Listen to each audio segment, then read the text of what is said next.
What's going on, guys? Ram fan Drew here with another video. A little delayed on the video. Had a lot going on, but just want to recap the Bears loss. Unfortunately, yeah, the Rams lost again. Um, my mic's a little low right now. Unfortunately, I apologize, but I just want to make a quick video. I don't have time to make like a 40-minute video like before, but I'm gonna preview the Packer game, and then I'm gonna preview the what to expect for the bye week. But let's recap that game.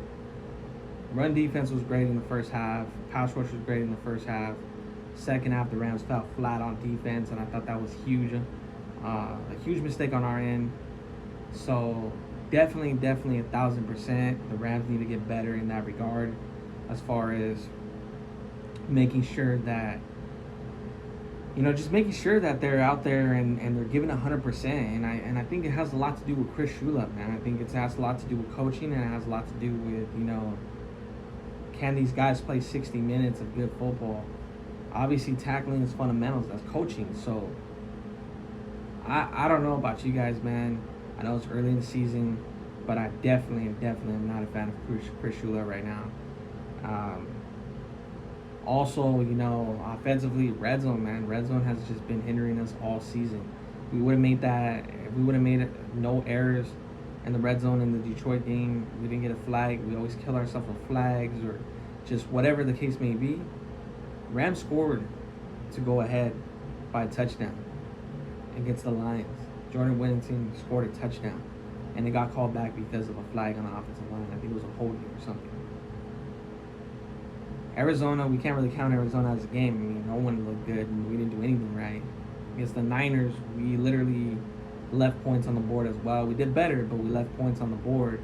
And then against Chicago, we were in the red zone, I think, they said we were in the red zone 6 to 9 times. I remember reading something like that. And we only came away with 17 points. It was very bad.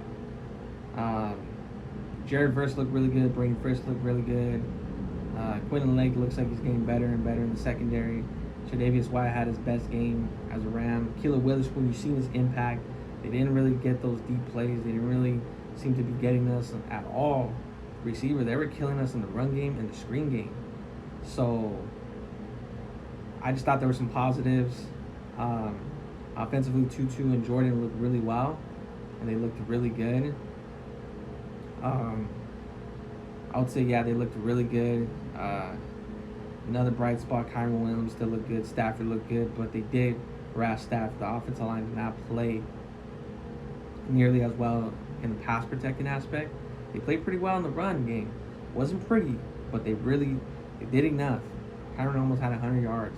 And I think he could have had over 100 yards, but McVay does not stick with running the football. He needs to rely on the run a little bit more. And I hope he does that this week against the Packers.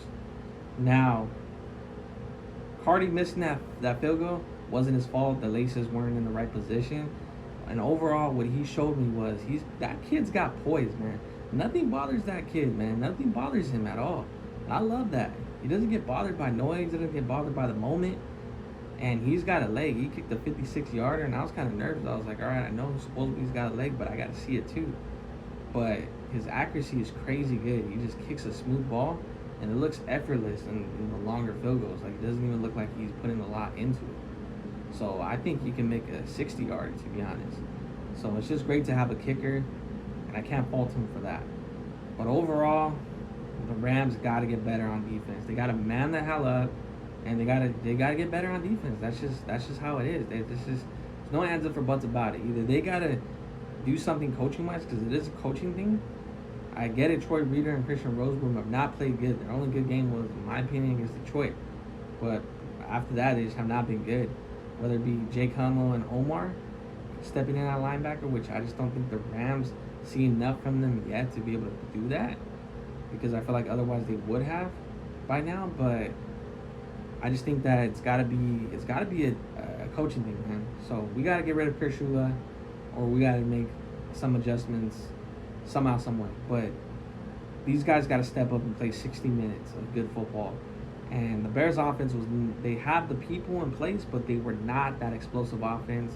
They were not doing much, and we made DeAndre Swift look like Barry Sanders. So that's just not good. Now, going forward and sneaking ahead to the Packer game, this is now a must-win. The Rams are now in an early must-season win. I said earlier in my podcast, hey, if the Rams, they should take care of business against the Bears. If they do, they're going to be sitting pretty by the bye week. They're going to be sitting real pretty at the bye week because they won't have to. It won't be a must-win against the Packers, and if they do win, it's only going to just add to the season confidence. Now it's a must-win. The Rams don't win, we go into the bye week 1-4. I know we started 3-6 last year, but that is very difficult to just get out of.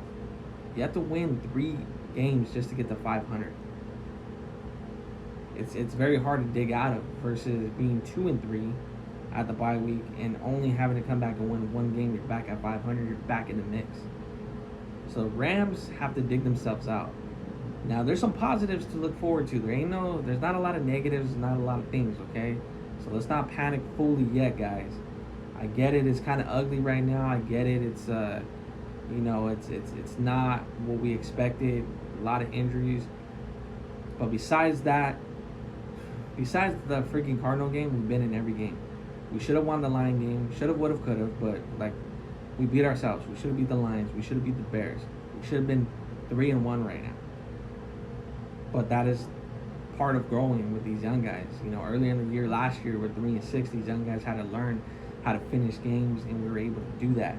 A lot of people are here from last year. They've been through that, along with some veterans now. So we're getting Darius Williams back this week, along with Laurel McCutcheon. I forgot his last name. But he don't really matter, man. That dude's a rotational piece. But Darius Williams is huge. Packers have a very explosive offense, and we've always given up explosive plays. Allowing Darius Williams to step in as the number 1 corner, with Akilo as the number 2 and Tre'Davious as the number 3, with Kobe Durant as number 4, that automatically helps our secondary in a huge way. Now, secondary, they've been having some communication issues, but we're getting there. Our secondary is slowly getting there. And it showed last week with Akilo. It showed. Because Tre'Davious wasn't having to cover, Keenan Allen or, it was all Akilo, and Tre'Davious got a couple of plays thrown at him, but he did good. So, secondary's looking good for the Packer game. Thank God. Now, obviously, Darius Williams coming back from injury, so we don't know how he's going to look. But either way, having Tre'Davious White not having to cover number 1 is huge. It's huge for us Rams fans right now because he's not played out good. But having Tre'Davious White as your number 3, that's pretty good. Akilo as your number 2, we all know Akilo. So that's something positive. Offensive line having healthy and continuity again for another week. Logan Bruss, Bo Limmer at center, and Arlick Jackson and Rob Hemingstein at the tackle position. Jordan Whittington is looking great. He's looking like this year's Puka. He's just not getting the national attention because he's not putting up killer numbers like Puka did the first couple weeks. But he's still getting really comfortable with Stafford. Stafford's really looking for him. And the 2-2's being 2-2. And DeMarcus basically makes a play or 2 a game. He's always been like that. He makes a play or 2 a game. Doesn't really take over. So he's still our number 3. But 2-2 and Jordan have really stepped up. I've been happy with that. But the Rams have to run the ball, man. We have to run the ball. The key to this game is we have to run the ball to keep Green Bay off the field. And number 2, we have to be better in the red zone. I'm talking about we go to the red zone 6 times, we better score 4 out of 6 times. Not 3-3. It better be more than 50% in the red zone in order to beat the Packers. You're not beating the Packers with 17 points. You're not beating the Packers with 24 points. You're just not, okay? Defensively, we have to stop the run. We just have to. No one's going to try to do anything crazy on us until we stop the run. Plain and simple. Chicago just kept running it, and they realized in the first half, why are we making Khalif throw when the Rams are killing us in the pass rush? When they can't stop the run, and they started running the ball in the second half, and we couldn't stop it. And then when they knew how aggressive our pass rushers are, because our pass rushers are pretty good, guys, and what happened? They started just throwing screens. We are going to continue to see the same thing until our defense steps up. I'm sorry. I don't see how the Packers are going to stand back there with Jordan Love still not 100%. Okay, I know he's 100% of play, but he's not. He's going to take him a few games to get back. So the fact that, why would you allow Jordan Love to just sit back there and throw 50 times against Jared Verse, Brian Young, Kobe Turner, and Braden Fritz. Why would you allow that? Rams are proven they're killing quarterbacks right now. May not have all the sacks to prove, but we're going after people. So it's like, why would you allow that? So if I'm the Packers and I'm LaFleur, I'm doing motions, I'm doing screens, and I'm running the ball. And until the Rams can prove they can stop it, then we'll change up our offense. So the Rams are really, really, really gonna have to sit there and earn the right to pass to go after Jordan Love. I just don't see any way. Josh Jacobs is a beast. They're gonna come in, they're gonna run it down our throats. So these guys have to step the hell up, play mad, and they're gonna have to stop the fucking run. And then we're gonna have to do better at tackling because screens is all about tackling. So if we can do that, I think it gives us a shot. Because you're not gonna fully stop the Packers. You're just not. Unless you have one of those games where you just completely dominate a team, which happens from time to time, but that just doesn't really happen. So unless it's one of those games where Packers completely just shit the fucking water and we just dominate them, this is just not going to happen. So you have to sit there and you have to stop the run. If we're able to do that in the first half, I think in the second half it's going to allow us to really tee off on Jordan Love. And if we tee off on Jordan Love has proven that he will give you an opportunity or two for an interception or a turnover because he's a gunslinger.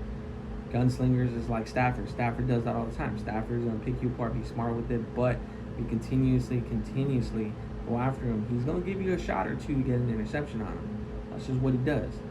He's a gunslinger. They trust our arm too much. So I think the Rams are going to have to get a turnover or two on defense, but I think for sure the key to the game is going to be how we can get after Jordan Love. And the only way to get after Jordan Love is we're going to have to earn the right to go after Jordan Love, which is going to end up being stopping the run and better tackling.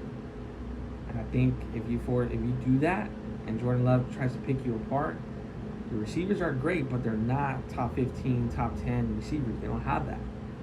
They're really great in the systems, but they're not top receivers. So I trust Darius Williams, Ahkello Witherspoon, and Tre'Davious White to be able to hold it down.